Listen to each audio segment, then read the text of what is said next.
we're going to end with real or not, as we like to. If you're new to the program, and if you catch us later, perhaps we've been doing this for a few weeks now. I believe this is the fourth time, Jeff, that we've been doing this, but the third time we're doing real or not.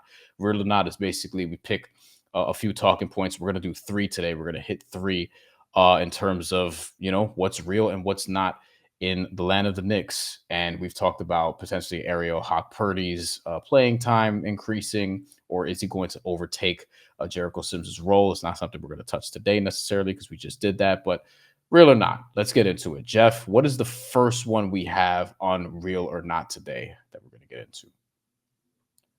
Okay, real or not, Knicks can survive with an inconsistent bench. I don't think this is real. I don't think they could survive, and I think we're seeing this right now. The Knicks with the inconsistent bench, uh, like a lot is being put on Deuce McBride, who had a flop game against the Bulls, and it's very like inconsistent. Everyone loves Deuce McBride, but I feel like a lot is being put on his shoulders in terms of driving the second unit. Really, the only production you have worth noting from the second unit in that game against the Bulls was Cameron Payne, who made all four of his shot attempts, who made three threes, a couple of them timely toward the end of that, run where they were roaring back, so to speak. So Cameron Payne, he had 11 points, and he had three steals also. So credit to him. But other than that, like the bench is still thin, and there's still a lot being put on the guards in particular. Deuce McBride had 23 minutes last night. Cameron Payne had 17. We saw Matt Ryan, who a lot of people are excited about the shooting, but that's not going to be an overnight thing. And Jericho Sims is still getting minutes over Ariel Hawk Purdy. So I think the bench is going to need to get better. And I think a lot of people who watch this team would agree with that. But that's our first one, real or not. I think, no, I don't think it's real that they could survive with the inconsistencies of the bench. They're going to have to make a move at some point to fortify it.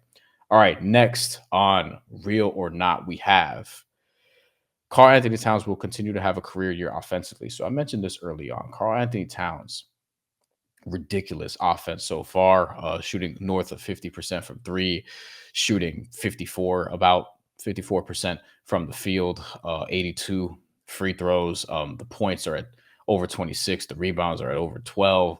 He's a walking mismatch for bigs and smalls alike. He keeps blowing by other centers and getting to the rim. He keeps shooting over the top of other defenses and making threes at a ridiculous rate. I think that the offense will continue to be successful. I think what will take a hit is probably the efficiency because it's just hard to sustain. So maybe he doesn't end the season at 26-12, so to speak. But I do think that the career year he's having, there's some real to that. There's a whole lot of real to that. And I think the way he's playing, he's in line to make an all-star appearance again.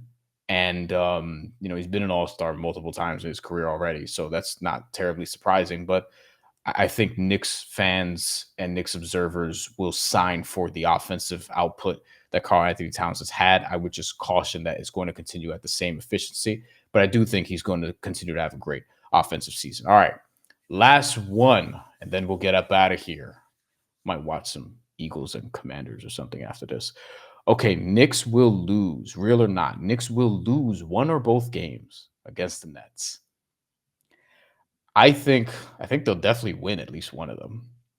But the way they're playing, and we just talked about this with Lucas Kaplan, I kind of think maybe the Sunday game, but I don't know which it's going to be. The Sunday game, they might have Dorian Finney-Smith, the Nets. But the way they can sort of play in a way that just goes right at the Knicks' weaknesses is a little bit worrisome because you have the fast guards who are going to shoot, who are going to create havoc, who are going to attack Karl-Anthony Towns. You have Dennis Schroeder and you have Cam Thomas. We've been saying this. Cameron Johnson. Is he going to shoot 7, 8, 9, 10 threes and make a high percentage of them? Is Nick Claxton going to have the game that Nets fans have perhaps been waiting for?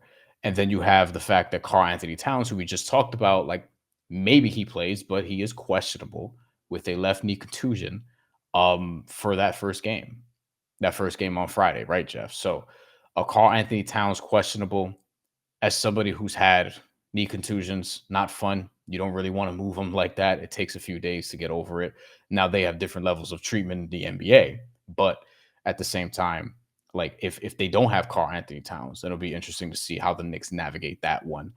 Given the size, we might see a whole lot of Jericho Sims and a whole lot of Ariel Hawk Purdy. So at the very least, one of the two, but maybe you'll see both for like 24 minutes each, and we'll see who plays better, and Tibbs will ride them from there. But I think it's difficult to say, given how the Knicks have played so far, that they're going to definitively win both of these games. The Knicks are underperforming a little bit. The Nets are overperforming a little bit. Now, maybe this levels out and the Knicks win both, but I would say if I if I were a betting man, I am a betting man because duh, I work at Action Network also. I would say that this is more than likely a split, but we'll see after Friday because Friday's game will tell me a lot in terms of whether Sunday is actually a bounce back spot for the loser.